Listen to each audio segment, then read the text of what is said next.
Bonjour à toutes et à tous, bienvenue sur la chaîne YouTube d'Empyreal Media Production. Donc, je m'appelle Julien Pirou et je suis l'auteur de ce jeu de rôle, Lore and Legacy. Donc, je viens de recevoir mon exemplaire papier de Lulu et bien, je vous propose qu'on le feuillette ensemble. Et donc voilà, le livre de base de Lore and Legacy. Un beau petit pavé de 336 pages. Donc ça c'est l'édition Lulu, hein. Il y aura une édition aussi en impression à la demande sur Drive4RPG, mais ça va prendre encore quelques semaines parce que le processus de validation est un peu plus long. On peut admirer, hein, je pense que le terme est approprié, la très très belle couverture qui est signée Pascal Blanchet.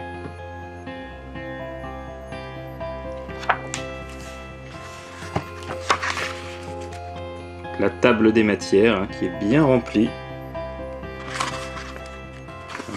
5 pages, donc il y a quand même du contenu dans ce livre, hein. Je pense qu'il y a de quoi faire. Une petite introduction, voilà, des petites pages de circonstances qui expliquent un petit peu les inspirations du livre, c'est quoi un jeu de rôle, un peu quoi trouver dans le livre et les chapitres prioritaires pour ceux qui veulent se lancer rapidement. Voilà, une petite blague que j'aime beaucoup. Et voilà, Empyrea, vous êtes ici, ce petit point-là. Donc on a une description de la planète, plus spécifiquement d'un grand continent qui s'appelle Énélysion, hein, qui est un petit peu le cœur du jeu. Il y aura sûrement, j'espère, si la gamme a l'occasion d'être développée, d'autres îles et d'autres continents qui seront explorés dans le futur. Et pour l'instant, le focus, c'est sur Énélysion, en particulier l'Énélysion septentrionale, avec voilà, autour de la cité de Patera qu'on voit ici. Et puis au sud, il y a l'Énélysion céruléen qui est encore mystérieux, mais que j'espère on explorera plus en détail dans un futur atlas. Voilà, donc une chronologie de l'univers avec les grands moments, hein. Voilà, j'explique un petit peu comment on en arrive au jour présent, 300 ans après la chute de Joscalès, le dernier empereur dieu des Astarites, l'Incarnat. Et puis ensuite, on rentre un peu dans le vif du sujet, hein, avec la description des différents peuples, voilà, chacun illustré par Pierre Le Pivin. Les règles, donc globalement on retrouve ce qui est dans le livret de découverte, mais avec certains aspects qui sont un peu plus détaillés. Il y a plus d'exemples, il y a pas mal de petites subtilités qui avaient été, on va dire, excisées du livret de découverte, hein, pour ne pas trop alourdir la chose. Le chapitre pour créer son personnage. Donc c'est un processus qui est relativement rapide, mais il faut quand même avoir un peu lu les différents traits, les différentes capacités, hein, pour s'y retrouver. Un exemple de personnage, voilà, tout au long du chapitre, la création de ce personnage est détaillée. Et donc voilà la fiche de ce personnage, qui peut d'ailleurs être utilisé, hein, finalement c'est le 7e pré-tiré du livre, et il est tout à fait exploitable. Donc les traits, voilà, on en profite pour admirer à nouveau, j'ai envie de dire, cette illustration de Vagelio Caliva.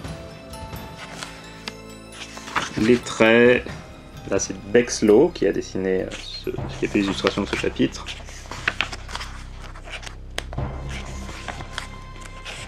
Donc l'inspiration des traits, pour le coup, c'est un jeu qui s'appelle GURPS. Voilà, j'ai toujours bien aimé dans GURPS le fait que, dans GURPS ils appellent ça des quirks. Le fait d'avoir ça pour typer un peu le personnage, c'est quelque chose que je voulais reprendre aussi dans Lore and Legacy, à ma manière bien évidemment. Donc voilà, les capacités, donc ça c'est un peu le cœur, hein, du sujet, qui sont liés aux attributs, c'est-à-dire qu'on peut utiliser cet attribut pour faire ce type d'action même si on ne connaît pas la capacité, c'est ce que j'appelle la règle d'or. Jean-Mathias Xavier qui a illustré certaines des capacités. Là, la magie, comment elle fonctionne, pourquoi il y a de la magie sur Empyrea, même si évidemment c'est une explication un peu fumeuse, mais j'ai quand même essayé de, comme c'est de la science fantasy et pas de la fantasy pure, d'avoir quelque chose qui a une explication. Voilà, la magie, elle n'est pas là par hasard, il y a une explication pseudo-scientifique qui justifie que ce type de pouvoir existe sur Empyrea. Donc voilà, des sortilèges qui sont répartis entre magie illusoire, magie matérielle et magie rituelle. Donc la magie rituelle, en fait, c'est des sorts qui demandent, on va dire, à plusieurs personnages de synchroniser, à partager la dépense de points de magie pour pouvoir lancer ces sorts qui sont beaucoup plus puissants que les autres. Le spiritisme, donc c'est ce qui concerne les esprits. Les types d'esprits sont eux détaillés dans le bestiaire, mais là on a toutes les informations pour les invoquer, les bannir et ainsi de suite. Ensuite on a un chapitre qui est dédié au combat. Là encore des informations qu'on retrouve en grande partie dans le livret de découverte, mais avec plein de petites sous-règles et subtilités qui n'étaient pas dans cet ouvrage.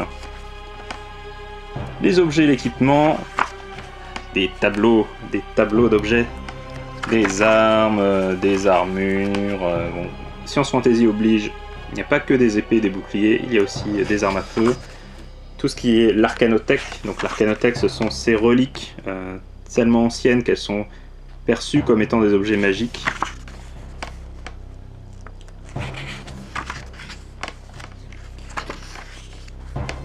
Avec des illustrations vraiment très très chouettes de Jeff Lobenstein qui donne énormément de personnalité, ici littéralement, à certains des objets. Donc voilà, des reliques, des consommables, tout ce qui est potions, vivres, ainsi de suite. Évidemment, le livre ne contient pas la liste de tous les objets possibles et imaginables, à un moment donné il faut savoir s'arrêter, mais en tout cas, je pense qu'il y a déjà de quoi s'amuser un certain temps. Les montures et les véhicules, Jean-Mathias Xavier également, voilà, là on voit Lanes qui est un des personnages prétirés sur un monocéros, c'est une des créatures qui sont décrites dans la partie bestiaire. Voilà, si vous vous demandiez où trouver une illustration d'un monocéros, en fait sachez qu'il est dans le chapitre monture, page 169. Voilà, les carcans qui sont des sortes d'exosquelettes de combat, ou pas d'ailleurs, ou d'exploration, ou de construction. Une des spécificités de cet univers. Des véhicules, voilà, ça va des barges célestes à des choses un peu plus science-fictionnesques. J'invente des mots. Un chapitre sur les périls qui attendent les aventuriers. On a une très belle, je trouve, illustration qui ouvre le chapitre, à nouveau signé de Jeff Lobenstein. Voilà, les maladies, les pièges, enfin voilà, hein. Allez, des ruines astarites.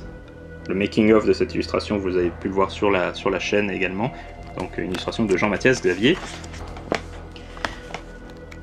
Dans Lore & Legacy, les joueurs sont des francs-lanciers, des aventuriers qui font partie d'une guilde, qui ont des mandats officiels. Donc voilà, c'est pas juste le premier venu qui se lance, qui débarque dans un village et qui dit « Confiez-moi vos problèmes ». Ils ont, on va dire, une justification un peu officielle pour jouer ce rôle dans la communauté. Et donc, ce chapitre est dédié à la guilde des francs-lanciers, comment elle fonctionne, les types de missions dont ils se chargent, et surtout les services auxquels les personnages peuvent avoir accès en tant que membres de la guilde. Et en fait, c'est là que tout ce qui va être dans d'autres jeux, la dépense de points d'expérience par exemple, en fait, dans Lore & Legacy, tout ça est intégré au fonctionnement de la guilde. Donc c'est une manière de rendre cet aspect du jeu un peu plus intradiégétique, si j'ose dire. Voilà, quelques mentors. Donc ça, typiquement, c'est des mentors. J'ai l'intention d'en proposer davantage, notamment dans un supplément gratuit périodique que je compte faire. Enfin, gratuit, en tout cas, probablement en prix libre pour ceux qui veulent soutenir le jeu, qui s'appellera potentiellement, si je ne change pas d'avis ou que je trouve pas un meilleur titre d'ici là, l'écho éthérique, et qui est inspiré un peu de ce que font les copains de Bloodlust édition métal avec le Chagar enchaîné. Voilà, je vous recommande d'y jeter un œil parce qu'ils font un travail absolument incroyable sur le suivi de cette gamme depuis plusieurs années maintenant. Je sais pas si j'arriverai à être aussi régulier et aussi productif qu'eux, mais en tout cas, voilà, je pense qu'ils méritent vraiment un coup d'œil, donc petit boost de signal pour les copains.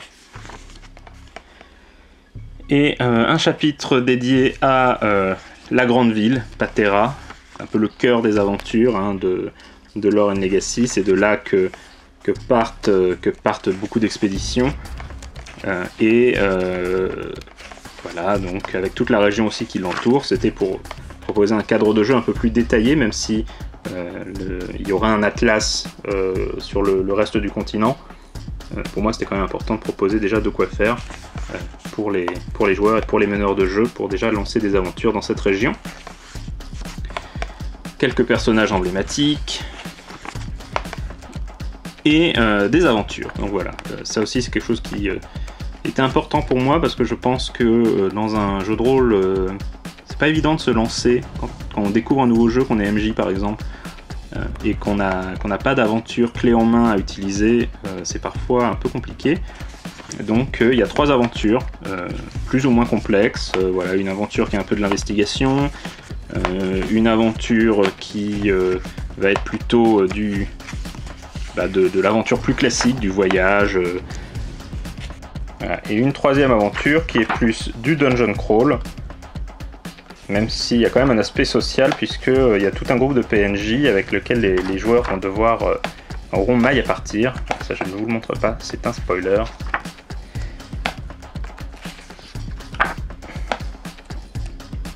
Des créatures, alors il y en a un bon paquet. Elles sont pas toutes illustrées, mais j'ai quand même essayé d'avoir un maximum d'illustrations hein, parce que c'est toujours plus simple de se représenter une bestiole quand on sait à quoi elle ressemble. Voilà un Urdgoem qui est un peu le boss, on va dire, de l'aventure du livret de découverte. Des personnages du meneur, c'est-à-dire une sélection de PNJ, on va dire, prêts à l'emploi. Les personnages pré-générés. Donc ces personnages,